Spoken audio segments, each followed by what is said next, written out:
Trouble shooting strategies ये दो तरह की होती हैं। एक सॉफ्टवेयर से रिलेटेड इश्यूज हम फेस करते हैं और दूसरे जो फेस करते हैं इश्यूज वो हार्डवेयर रिलेटेड इश्यूज होते हैं। अब सॉफ्टवेयर और हार्डवेयर का आपको बेसिकली डिफरेंस पता है पड़ा। सॉफ्टवेयर कौन सी चीज़ें होती हैं? ऐसी चीज़ें जिनको हम क्या करते हैं, सिर्फ सीन कर सकते हैं, उनको टच नहीं कर सकते, उनको क्या नाम दिया जाता है? सॉफ्टवेयर का। और hardware physical parts of computer are known hardware, ये कनेक्टेड होते हैं थ्रू वायर्स के हार्डवेयर। तो इनको किस तरह के इश्यूज हमें फेस करने पड़ते हैं और उसका सोल्यूशन क्या है? इसी तरीके से सॉफ्टवेयर के अंदर कौन कौन से इश्यूज आते हैं तो उनका हमारे पास सोल्यूशन क्या है और ट्रबल शूटिंग से हमने उसके सोल्यूशन देखने हैं। सबसे पहले बात करते हैं common software issues and their solution. सबसे पहला जो इशू है एप्लीकेशन फ्रीजिंग। मोस्टली जो हम इशू सॉफ्टवेयर के अंदर देखते हैं, हम व्हाट्सएप के ऊपर वर्किंग कर रहे हैं, फेसबुक के ऊपर वर्किंग कर रहे हैं या उसको यूज़ कर रहे हैं या कोई और सॉफ्टवेयर यूज़ कर रहे हैं जिसको एप्लीकेशन सॉफ्टवेयर का नाम देते हैं। एप्लीकेशन सॉफ्टवेयर कोई भी वर्क कर रहे हैं वो क्या हो जाता है? हैक हो जाता है, बिल्कुल स्टॉप हो जाता है, वर्किंग उसकी खत्म हो जाती है, एक जगह पे रुक जाता है। हम क्लोज करते हैं, क्लोज भी नहीं होता, तो देन उसको क्या नाम देते हैं? Application freezing. कि वो एप्लीकेशन क्या हो गई है? फ्रीज हो गई है, वर्क नहीं कर रही। तो उसका हमारे पास ट्रबल शूटिंग के थ्रू हल क्या है कि 3 बटन जो कीबोर्ड के ऊपर मौजूद है, CTRL जिसका नाम है कंट्रोल और अल्टरनेटिव यानी आल्ट और डिलीट, ये 3 बटन, पहले CTR के ऊपर बटन प्रेस करेंगे, फिर आल्ट के ऊपर और तीसरे नंबर पर डेल के ऊपर प्रेस करेंगे तो वो जो एप्लीकेशन फ्रीज हो चुकी है वो सामने आ जाएगी। ये होता किस लिए है? ये होता इसलिए कि रैम हमारे पास फॉर एग्जांपल 8 GB की रैम है, आपने एट द टाइम इतनी सारी एप्लीकेशन ऑन कर ली है और वर्किंग में लेके आए हैं तो आपकी रैम क्या हो गई है? फुल हो गई है। जब रैम के ऊपर लोड ज्यादा होता है तो वर्किंग क्या कर देती है? स्टॉप कर देती है। जैसे ही आप ये 3 बटन प्रेस करेंगे तो जितने टास्क आपके सामने ओपन होंगे, जितने आप वर्किंग में थे वो सारे ओपन होंगे।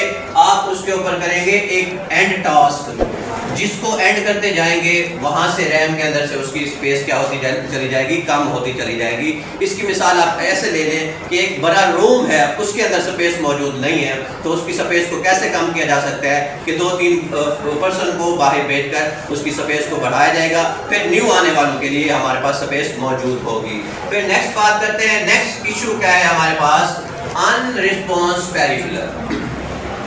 अब पेरिफेरल को समझे। पेरिफेरल्स क्या होते हैं हमारे पास? पेरिफेरल्स वो डिवाइसेस होती हैं जो हमारे पास ये कंप्यूटर सिस्टम है फॉर एग्जांपल, ठीक है, इसके साथ जो बाहर से वायर के साथ कनेक्टेड होती हैं, जैसे हमारे पास माउस है, कीबोर्ड है, ये डिवाइसेस पेरिफेरल डिवाइसेस कहलाती हैं। ये वर्किंग नहीं कर रही, ये अनरिस्पॉन्स कर रही हैं तो इसका इशू क्या हो सकता है? इसका इशू हो सकता है कि केबल आपकी सही कनेक्टेड नहीं है। सबसे पहले किसको चेक करें कि केबल को प्लग आउट कर दें और दोबारा उसको प्लग इन करके देखें। इसका प्रॉब्लम इस तरीके से सॉल्व हो जाएगा। तो 2 इशू हमने डिस्कस कर लिए, software related issues, number 1 application freezing और नंबर 2 अनरिस्पॉन्स पेरिफेरल। इसके लिए एक तो आपने प्लग इन करना है यानी दोबारा डिवाइस को क्या करना है? खत्म करना है, दोबारा उसको लगाना है। और दूसरे नंबर पर क्या करना है? अगर फिर भी वो वर्क नहीं कर रहा, मिसाल के तौर पर कीबोर्ड वर्क नहीं कर रहा, तो फिर आप क्या करेंगे? प्रॉपर ड्राइवर सॉफ्टवेयर इंस्टॉल करेंगे जो उसके अकॉर्डिंग होगा, फिर वो वर्किंग स्टार्ट कर देगा। दूसरे नंबर पर सॉफ्टवेयर रिलेटेड इश्यूज है हमारे पास restarting and shutting down. Restarting का बेटा फायदा ये क्या होता है? 50% जो प्रॉब्लम हमें अकर हो रहा होता है कंप्यूटर के अंदर वो रीस्टार्टिंग से खत्म हो जाता है।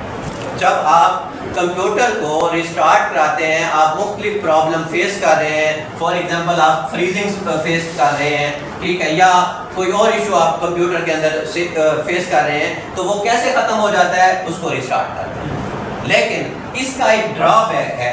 ड्रॉबैक क्या है कि हो सकता है जो आप वर्किंग कर रहे हैं डाटा लॉस हो जाए।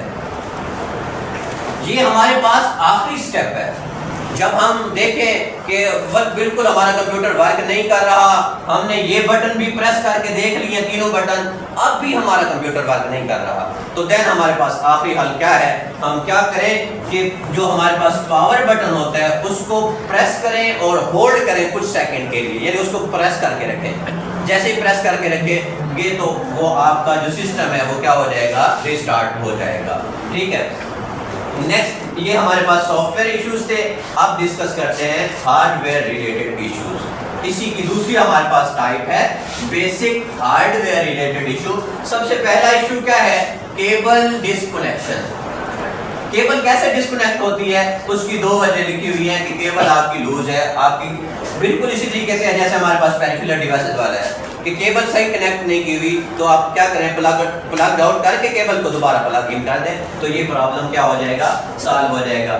फिर दूसरे नंबर पर क्या है, peripheral devices not recognized. Peripheral devices recognize नहीं हो रही। पेरिफेरल दोबारा मैं बताऊंगा, पेरिफेरल डिवाइसेस कौन कौन सी होती हैं आपके पास, कीबोर्ड है, माउस है, मॉनिटर्स है, ये आपके पास जो है रिकॉग्नाइज नहीं हो रही, कंप्यूटर की मेमोरी में सामने शो नहीं हो रही, कंप्यूटर उन्हें नहीं ले रहा, तो उसका भी इशू क्या हो सकता है, उसका इशू वही दो हो सकते हैं जो हमने पहले डिस्कस किए हैं। नंबर 1 क्या है, वायर प्लग जो की हुई है आपने उसको प्लग आउट करें और फिर उसके बाद दोबारा प्लग इन करें, तो फिर आपका इशू हल हो सकता है। अगर वायर के चेंज करने के साथ आपका इशू सॉल्व नहीं हुआ तो दूसरे नंबर पर हमारे पास क्या है कि आप क्या करें, प्रॉपर ड्राइवर इंस्टॉल करें। मिसाल के तौर पर प्रिंटर आपने लगाया है, प्रिंटर सही कनेक्ट हो गया, पावर केबल भी ठीक है, कनेक्शन भी ठीक हो गया है, अब उसके अकॉर्डिंग उसकी टाइप का आपने सॉफ्टवेयर इंस्टॉल नहीं किया तो देन वो वर्किंग नहीं करेगा। इसके बाद हमारे पास क्या है, पेरिफेरल डिवाइसेस नॉट रिकॉग्नाइज करा दिए। अब सोल्यूशन क्या है, वही सोल्यूशन जो मैंने बताए, चेंज द केबल्स को चेंज करें और इसके बाद प्रॉपर ड्राइवर सॉफ्टवेयर इंस्टॉल करें। इसके बाद तीसरा जो मैंने डिस्कस नहीं किया वो है इंक्रीजिंग द रैम और प्रोसेसर।